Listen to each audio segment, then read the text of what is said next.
Hello NEET aspirants, कैसे हैं आप सब लोग। आई होप आप सब बढ़िया होंगे। This side Mohit Hussain here. बहुत बहुत स्वागत है आपका हमारे यूट्यूब चैनल के ऊपर।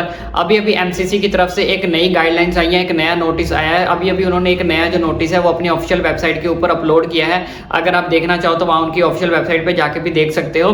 तो वो सारी की सारी जो नया नोटिस आया है, नई गाइडलाइंस आई है, उसमें कुछ टर्म्स एंड कंडीशंस भी आई हैं, कुछ हमारे फी के बारे में बताया, यानी कि एवरीथिंग जो है इस वीडियो के अंदर मैं अब आपके साथ डिस्कस करने वाला हूँ कि क्या क्या नए चेंजेस आए हैं, कौन क्या आपकी जो रजिस्ट्रेशन अगर आपको करनी है तो क्या आपकी फी रहने वाली है, डीम्ड यूनिवर्सिटी के लिए क्या रहने वाली है, कितना आपका सिक्योरिटी अमाउंट रहेगा, कौन सा रिफंडेबल है, कौन सा नॉन रिफंडेबल है, इसके साथ साथ और कौन कौन सी नई गाइडलाइंस आई हैं, वो सारी की सारी जो बातें इस वीडियो के साथ मैं आपके साथ शेयर करने वाला हूं। तो सबसे पहले जो इनकी गाइडलाइंस है, पहली बात बता देता हूँ, इनके पास जो पीडीएफ है वो बहुत बड़ी है, 65 पेजेस की पीडीएफ है। तो सारी की सारी हम यहाँ पे डिस्कस नहीं करेंगे क्योंकि कुछ हमारे लिए इंपॉर्टेंट थिंग्स है, कुछ हमारे लिए नॉन इंपॉर्टेंट थिंग्स है। तो उसमें जो जो इंपॉर्टेंट थिंग्स है वो मैं अभी आपके साथ शेयर कर देता हूँ। अगर आप फुल पीडीएफ पढ़ना चाहते हो तो मेरे टेलीग्राम पे चैनल पे जाके मैं वहाँ पे भेज दूंगा, आप वहाँ पे पढ़ना चाहो तो वहाँ पे जाके आप पढ़ सकते हो। तो यहाँ पे हम मेन बातों के बारे में हम यहाँ पे बात करते हैं। तो सबसे पहले हमारे पास जो गाइडलाइन आई है उसमें से उन्होंने क्या भेजा है वो भी मैं आपके साथ शेयर कर देता हूँ। तो सबसे पहली गाइडलाइन में इन्होंने हमारे पास जो भेजा है, दैट इज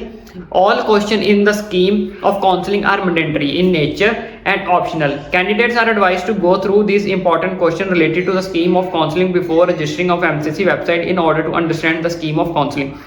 इन्होंने बोला कि आपको जितने भी क्वेश्चन या कितनी भी क्वेरीज हैं और जितने भी हमारे पास जो एमसीसी की काउंसलिंग अगर हमने करनी है, ठीक है, वो सब एक तो पहले हर बच्चों के लिए मैंडेटरी है, क्योंकि हमारे पास ऑब्वियसली मैंडेटरी कंपलसरी है, क्योंकि इसके अलावा हमारे पास कोई क्वेश्चन ऑप्शन ही नहीं है, ठीक है। तो दूसरा इन्होंने बोला है कि एडवाइस लेने के बाद ही अपनी जो काउंसलिंग है उस प्रक्रिया को आगे बढ़ाएं। मतलब जितनी भी आपके पास नॉलेज है, नॉलेज गेन करने के बाद ही अपनी जो काउंसलिंग को करने की कोशिश करें। बिना नॉलेज के इस एमसीसी की काउंसलिंग को ना करें कि इसके अंदर क्या होता है, कौन से कोर्सेज है, कौन सी यूनिवर्सिटी, मतलब इनका कहने का ये मतलब है अगर आपको सारी नॉलेज है एमसीसी के बारे में तो आप तभी आप अच्छे से काउंसलिंग कर सकते हैं। Candidates are deemed to have read, agreed and accept the scheme of the counselling and the terms and condition of the counselling scheme for NEET UG counselling on completing the online submission of application registration form. तो इन्होंने second point में बोला है कि अगर आप counselling करते हो तो काउंसलिंग करते टाइम जो भी आपकी रजिस्ट्रेशन कोई भी अगर फॉर्म अगर आप फिल करते हो उसके अंदर, तो उसके अंदर जैसे हमें पता है हम कोई भी फॉर्म फिल करते हैं तो उसके नीचे लिखा होता है, आपको टिक करना होता है जिसमें लिखा होता है I agree with all terms and condition. तो यहाँ पे इन्होंने लिखा कि आपको भी सारी टर्म्स एंड कंडीशंस पता होनी चाहिए। अगर आपको सारी टर्म्स एंड कंडीशन नहीं पता तो आप एक बार रीड आउट कर लो। रीड आउट करने के बाद आपको वहां पे टिक करना है। टिक करने के बाद अगर आपको उसमें सबमिट कर देना है। कहने का मतलब इनका ये है कि अगर आपने जो भी काउंसलिंग करनी है, काउंसलिंग करते टाइम इनकी जो भी टर्म्स एंड कंडीशंस है वो आपको पता होनी चाहिए। पॉइंट में इन्होंने लिखा है एप्लीकेशन ऑफ फॉर नीट, जो एप्लीकेशन आपका नीट यूजी काउंसलिंग होने वाली है can only be submitted online through medical counselling committee website www.mic.in। मतलब इन्होंने यहाँ पे सिंपली बता देता हूँ, यहाँ पे इन्होंने लिखा है कि जितना भी आपका प्रोसेस होने वाला है काउंसलिंग का, जितना भी आपका प्रोसेस होने वाला है वो सारा का सारा जो प्रोसेस है वो ऑनलाइन होगा। कोई भी ऑफलाइन मोड या अदर मोड में हमने इसके बारे में चर्चा नहीं की है, ना ही हमने इसके बारे में सोचा है। इन द सेंस हम कह सकते हैं इनडायरेक्टली या डायरेक्टली कह लो आप कि इनका जितना भी प्रोसेस होगा वो सारा का सारा जो प्रोसेस है वो ऑनलाइन ही होगा। एंड नेक्स्ट इन्होंने लिखा है candidates are further advised to fill the application form on their own on the website and not through any agent और थर्ड पार्टी। तो फोर्थ पॉइंट में इन्होंने लिखा है कि जो भी आपको काउंसलिंग करनी है, जितने भी आपको फॉर्म फिल करने हैं वो आप अपने बिहाफ पे करें और खुद से करें, किसी भी अदर पर्सन की यहाँ पे एडवाइस या राय ना ले, मतलब किसी भी थर्ड पार्टी से आप फॉर्म फिल ना करवाएं। इनका कहने का मतलब ये है कि अगर आपको कोई भी रजिस्ट्रेशन करनी है या कोई भी चॉइस फिलिंग करनी है या कुछ भी करनी है वो ट्राई करो कि आप अपने आप करो, किसी दूसरे पर्सन की हेल्प ना कर लो, किसी भी थर्ड पर्सन को या थर्ड पार्टी को बीच में इन्वॉल्व मत करो। कि जैसे बहुत सारे होता है कि पैसे लेके कुछ कर देते हैं, इनकेस फिर अगर कोई प्रॉब्लम होती है तो उसका प्रॉब्लम जो है वो आपको फेस करनी पड़ेगी, उनका कुछ नहीं जाएगा, वो पैसे लेके वो साइड हो जाएंगे। तो इन द सेंस जो भी कुछ करना है वो आपको अपने बिहाफ पे करना पड़ेगा और इन्होंने यही बोला कि आप अपने बिहाफ पे करो तो ज्यादा अच्छा, किसी थर्ड पार्टी का बीच में जो है उसको मत लाओ। और नेक्स्ट पॉइंट में इन्होंने लिखा है candidate can submit NEET UG counselling application registration form only once, ठीक है। In case you submit once more than once registration shall be deformed and तो नेक्स्ट पॉइंट में इन्होंने लिखा है, सिंपली बता देता हूं कि नेक्स्ट पॉइंट में इन्होंने लिखा है कि जो भी आपकी नीट की काउंसलिंग होने वाली है उसके अंदर आपको जो फॉर्म है वो आप सिर्फ एक बार ही फिल कर सकते हो। इन केस अगर आप एक से ज्यादा बार बार फिल करते हुए पाए गए तो आपकी जो सीट है वो कैंसिल कर दी जाएगी, आपको नीट से काउंसलिंग से भी डिस्क्वालीफाई कर दिया जाएगा। प्लस इन केस अगर आपका ये करते हुए पाए गए तो आपको सजा भी दे सकता है, एमसीसी की तरफ से भी आपको सजा भी हो सकती है, आपके ऊपर कोई केस या इश्यूज भी जो है वो क्रिएट हो सकते हैं। तो इन द सेंस आपको जो काउंसलिंग करनी है वो एक बार ही करनी है, बार बार ट्राई नहीं करना है कि आप एक से ज्यादा फॉर्म जो है रजिस्ट्रेशन फॉर्म फिल करो। तो नेक्स्ट पॉइंट भी इन्होंने लिखा है, सिंपली बता देता हूं कि एमसीसी ने बोला कि हम ये काउंसलिंग क्यों करवाते हैं। उन्होंने बोला कि हम ये काउंसलिंग इसलिए करवाते हैं, ये एक्ट है 1956 का, जिसमें हमें ये पता चल जाता है कि कौन कौन से कॉलेज जो है वो वैलिड है, कौन कौन से जो कॉलेज है वो वैलिड नहीं है। क्योंकि सारा का सारा जो डेटा है वो एक जो एजेंसी कह लो, जैसे एक एजेंसी है, एजेंसी के अंदर सारा का सारा डाटा चला जाता है, सारे कॉलेज वहाँ पे आके पार्टिसिपेट कर देते हैं। तो जिसमें से पता चल जाता है कि कौन कौन से कॉलेज जो वैलिड है, जहाँ पे हम ऑफिशियली अपनी डिग्री को कर सकते हैं। क्योंकि हमारे इंडिया में बहुत सारे कॉलेज कुछ ऐसे भी है जिनके पास कोई भी ऑफिशियल नोटिस नहीं होता, मान्यता प्राप्त नहीं होती, जिसको हम कहते हैं ऑर्गेनाइजेशन नहीं होती, लेकिन वो फेक कॉलेज चला रहे हैं जिसमें बच्चे बाद में जाके एडमिशन ले लेते हैं। फिर उन्हें ये चीज़ का पता नहीं होता कि वो चीज़ जो कॉलेज है वो ऑफिशियल है या नॉन ऑफिशियल है, वहाँ पे ग्रेजुएशन करना हमारे लिए सही था या नहीं सही था। तो इसके रिलेटेड एमसीसी ने बोला कि हम ये सारा का सारा जो एक जगह इकट्ठा करके सारे के सारे वहाँ पे आके पार्टिसिपेट करते हैं। तो जिससे बच्चों की जो बहुत सारी चीज़ें हैं वो क्या हो जाती है, क्लियर हो जाती हैं। तो अब नेक्स्ट पॉइंट में आपको बताते हैं इन्होंने क्या लिखा है। नेक्स्ट पॉइंट में इन्होंने लिखा है कि आपने काउंसलिंग करते टाइम जितने भी बच्चों ने अपना डाटा फिल करना है, डेट ऑफ बर्थ, कैटेगरी, जो कुछ भी A to Z इन्फॉर्मेशन इन्होंने बोला है, जो भी आपका बायोडाटा वहाँ पे मांगा जाएगा वो सारा का सारा जो है आपने वो एक्यूरेट भरना है। कोई भी जो डाटा है आपने फेक नहीं भरना है कि आपके सर्टिफिकेट पे कुछ और लिखा है और आप जो काउंसलिंग के टाइम पे, रजिस्ट्रेशन के टाइम पे कुछ और फिल कर रहे हो। क्योंकि उन्होंने बोला है कि जो डाटा आप काउंसलिंग यानी कि रजिस्ट्रेशन करते टाइम फिल करोगे वही डाटा वो आगे काउंसलिंग के लिए यूज करेंगे। इन द सेंस जो डाटा आपने काउंसलिंग के टाइम में फिल कर दिया, रजिस्ट्रेशन करते टाइम फिल कर दिया, वही डाटा जब आपको सीट अलॉट हो जाएगी, वही सेम डाटा जो है वो जिस कॉलेज के अंदर आपको सीट अलॉट होगी वो डाटा वो एमसीसी वहाँ उस कॉलेज को भेज देगा। ठीक है, बात समझे। तो वो जो डाटा है वो आपका कहाँ पे चला गया, कॉलेज में चला गया। तो वहाँ पे जब आप एडमिशन लेने जाओगे तो आपके वहाँ पे जब डॉक्यूमेंट्स वेरीफाई होंगे तो इन केस अगर आपका नाम कुछ कैटेगरी मिसमैच पाया गया तो आपकी जो सीट है वो क्वालिफाई हो जो होते होते क्या हो जाएगी, रद्द हो जाएगी। बेसिकली हम कह सकते हैं कि इन द सेंस जो भी आपको जो डाटा फिल करना है काउंसलिंग के टाइम, रजिस्ट्रेशन करते टाइम, वो सेम टू सेम वही डाटा भरना है जो आपके पास सर्टिफिकेट्स वैलिड है, जो आपके सर्टिफिकेट्स पे जो नाम है, जो रोल नंबर है, जितना स्कोर है, वो सारा कुछ आपने एक्यूरेट भरना है। वही एक्यूरेट जो डाटा है वो आपका जब एडमिशन करते टाइम जो है वो मैच किया जाएगा। इन केस मिस मैच पाया गया तो आपकी जो सीट है वो कैंसिल भी हो सकती है। और ये जो सीट कैंसिल है वो आपके कॉलेज में एडमिशन जब आप लेने जाओगे तब भी हो सकती है, इनका कहना है। तो इसका आप ये नहीं बोल सकते क्योंकि अगर मोपअप राउंड में हमने ये गलती कर दी थी, क्योंकि मोपअप राउंड के बाद तो कोई और राउंड होता ही नहीं है, तब आप काउंसलिंग भी नहीं कोई और कर सकते और कॉलेज की सीट से भी हाथ धो बैठोगे। तो इसलिए जितना भी डाटा आपने फिल करना है उसको ध्यान से भरना है, एक्यूरेट भरना है और कोशिश करें कि सारी की सारी काउंसलिंग जो है वो आप खुद करें, जैसे इन्होंने बोला था अपना थर्ड पॉइंट के अंदर। एंड नेक्स्ट पॉइंट में इन्होंने बोला है कि जिस भी कॉलेज के अंदर अगर आप एडमिशन लेते हो, ठीक है, तो उस कॉलेज की जिम्मेदारी एमसीसी की नहीं होगी। किस केस में, बॉन्ड के केस में। क्योंकि बहुत सारे बच्चों के मुझे भी कमेंट्स आ रहे थे कि सर बॉन्ड पॉलिसी क्या है, बॉन्ड प्रोसीजर कहाँ पे है, किन किन कॉलेजेस के अंदर है। तो यहाँ पे एमसीसी ने साफ साफ बोल दिया है कि जिस भी कॉलेज के अंदर आप एडमिशन लेते हो तो वहां पे अगर बॉन्ड होता है या नहीं होता ये सब आपको खुद पता करना पड़ेगा, उसमें एमसीसी की कोई भी जिम्मेदारी नहीं है। तो जिस भी कॉलेज में अगर आप एडमिशन लेना चाहते हैं उस कॉलेज के बारे में पहले आप खुद पता कर लें कि वहां पे बॉन्ड साइन होता है या नहीं होता। बाद में अगर आप कोई इशू क्रिएट करते हो या कोई एक्सक्यूज देते हो तो उसमें एमसीसी की कोई भी रिस्पॉन्सिबिलिटी नहीं होगी।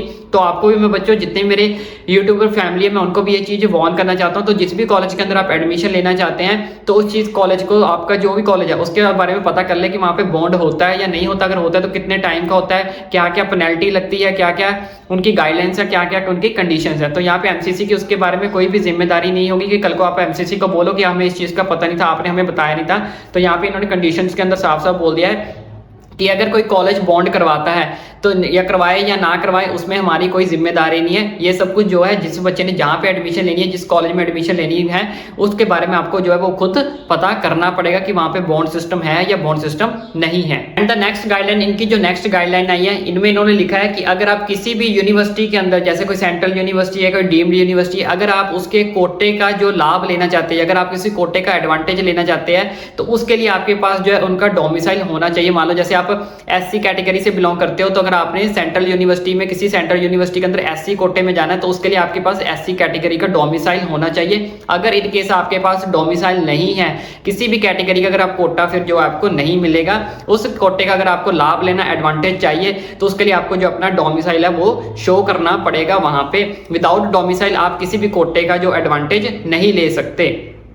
And the next point is next point में इन्होंने लिखा है कि किसी भी कॉलेज के अंदर एडमिशन लेने से पहले, स्पेशली डीम्ड यूनिवर्सिटी, यानी कि स्पेशली किसी डीम्ड यूनिवर्सिटी के अंदर एडमिशन लेने से पहले वहाँ की स्ट्रक्चर यानी कि फीस स्ट्रक्चर के बारे में आपको खुद जान लेना है कि वहाँ का फीस स्ट्रक्चर क्या है। क्योंकि कुछ कॉलेजेस यहाँ पे इन्होंने लिखा है कि कुछ कॉलेजेस ऐसे हैं जो आपसे हाई फीस की डिमांड कर सकते हैं, तो वहाँ पे कितनी फी है कितनी फी नहीं है ये सब कुछ आपको चॉइस फिलिंग करने से पहले जान लेना है कि जिस कॉलेज के लिए आप चॉइस फिलिंग कर रहे हो वहाँ पे जो कॉलेज की फी है वो लिमिटेड है, यानी कि वो कॉलेज जो है वो हाई डिमांड तो नहीं कर रहा आपसे फी की। तो सारा जो प्रोसीजर है वो आपको खुद जान लेना है। इन केस वो कॉलेज अगर आपसे हाई फी की डिमांड करता है तो उसमें एमसीसी की कोई भी जिम्मेदारी नहीं होगी। हाँ, लेकिन आप शिकायत कर सकते हो, लेकिन एमसीसी उसके लिए रिस्पॉन्सिबल नहीं होगा। तो इसलिए आपको किसी भी डीम्ड यूनिवर्सिटी या किसी भी कॉलेज के अंदर अगर आपको जाना है तो वहाँ का फीस स्ट्रक्चर अगर ठीक है, लिमिटेड है, तब आप अप्लाई करो। इन केस अगर आपको लगता है कि वहाँ की जो फीस स्ट्रक्चर है वो आपसे हाई ज़्यादा डिमांड कर रहे हैं तो इसके लिए आप जिम्मेदार होगे, इसके लिए एमसीसी की कोई भी रिस्पॉन्सिबिलिटी नहीं होगी। इसलिए इन्होंने बोला कि वहाँ पे एडमिशन लेने से पहले आप पहले खुद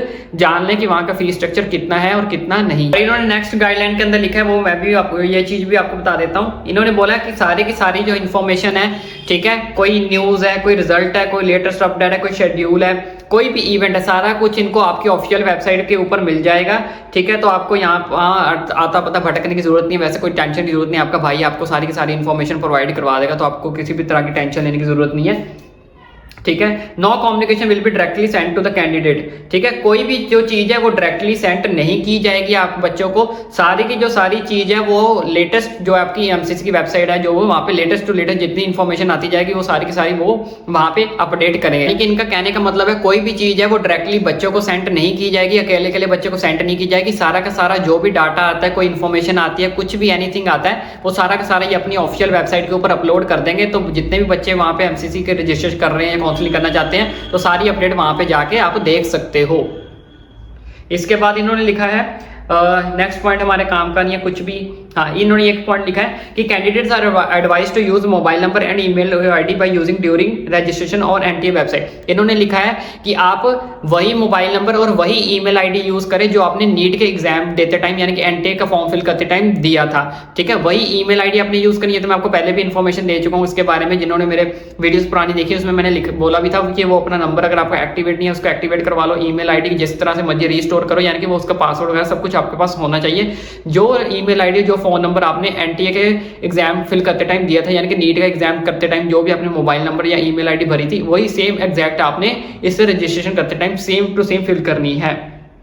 उसके बाद इन्होंने बोला है all admission and registration will be made through online mode, no offline registration of seat is permitted. सारा का सारा प्रोसेस जो है वो आपका ऑनलाइन मोड में होगा। कोई भी process seat no offline registration of seat is permitted, कोई भी ऑफलाइन रजिस्ट्रेशन ऑफ सीट नहीं दी जाएगी, ऑफलाइन नहीं होगा कुछ भी। Candidates must download the allotment letter from the MCC. जब भी आपको सीट अलॉट हो जाएगी तो उसका जो आपको एमसीसी का अलॉटमेंट लेटर आएगा वो आपने डाउनलोड करके लेके रखना है। डाउनलोड करने के बाद जब जहाँ पे भी आपको एडमिशन अलॉट होगी जिस भी कॉलेज के अंदर, वहाँ पे आपने साथ लेके जाना। ये तो बेसिक डिटेल्स है, ये मैं आपको पहले भी बता चुका हूँ।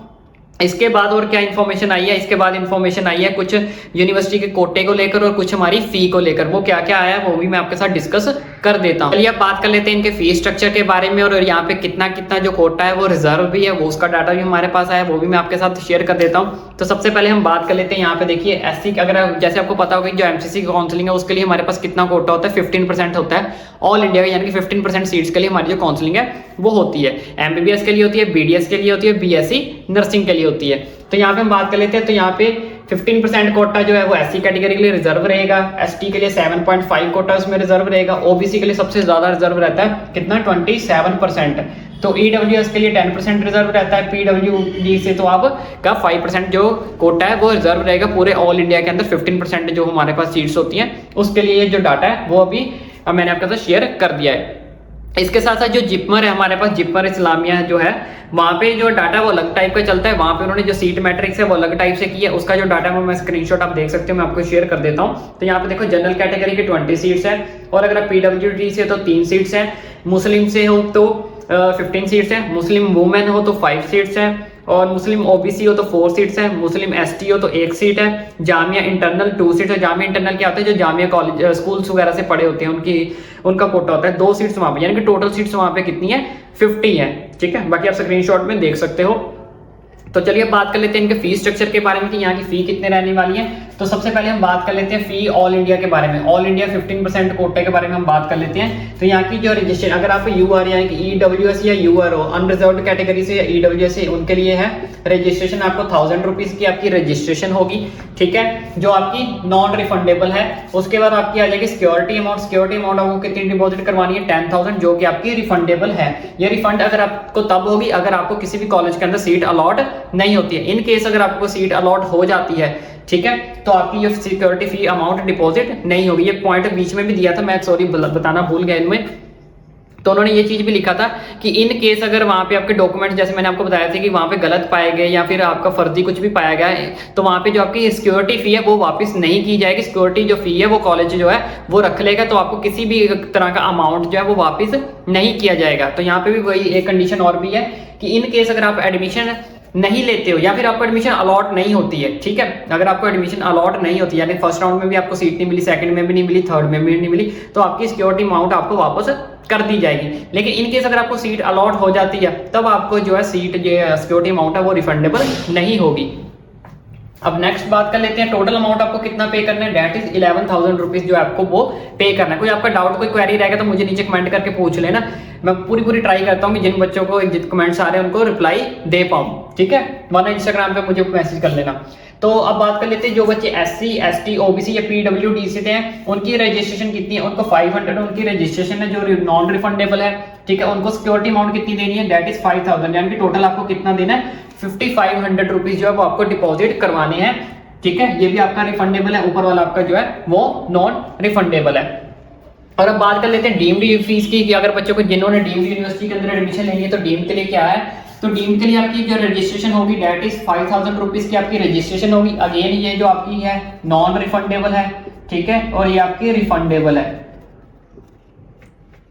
तो यहाँ पे आपके जो सिक्योरिटी अमाउंट होगी वो कितनी होगी, 2 लाख रुपए। जी हाँ, बहुत ज्यादा है, लेकिन यही है, पिछले साल भी इतनी ही थी। तो रजिस्ट्रेशन के लिए आपको 5,000 रुपीज देना पड़ेगा, सिक्योरिटी अमाउंट आपको 2 लाख रुपीज देनी पड़ेगी, यानी कि 2,05,000 टोटल अमाउंट जो है वो आपको डिपॉजिट करवानी पड़ेगी। फिर आप यहाँ पे आपकी कोई कैटेगरी नहीं चलेगी, आप किसी भी कैटेगरी से हो, सब कैटेगरी के लिए सेम प्रोसीजर है, ठीक है, चाहे आप जनरल से हो, EWS, ST, ST, किसी भी कैटेगरी से हो, सबको इतनी ही अमाउंट देनी पड़ेगी। उसमें आपकी जो अमाउंट है वो चेंजेस है, किसके लिए, ऑल इंडिया कोटा 15% के लिए। डीम्ड के लिए आपकी सारी अमाउंट सेम टू सेम रहेगी। तो ये थी थोड़ी मेजर गाइडलाइन जो मैंने अभी आपके साथ शेयर कर दी हैं। तो आई होप आपको सारा का सारा प्रोसीजर समझ लग गया, और सारा का सारा प्रोसीजर समझ लग गया तो मेरी भी अब छोटी सी रिक्वेस्ट है कि चैनल को सब्सक्राइब जरूर करें, क्योंकि इस तरह से लेटेस्ट अपडेट, नीट के रिलेटेड सारी की सारी update, counselling, admission, new update जैसे ही हम आती है हम आपके पास पहुंचा देते हैं। तो सारी की सारी अपडेट्स पाने के लिए चैनल को सब्सक्राइब जरूर करें।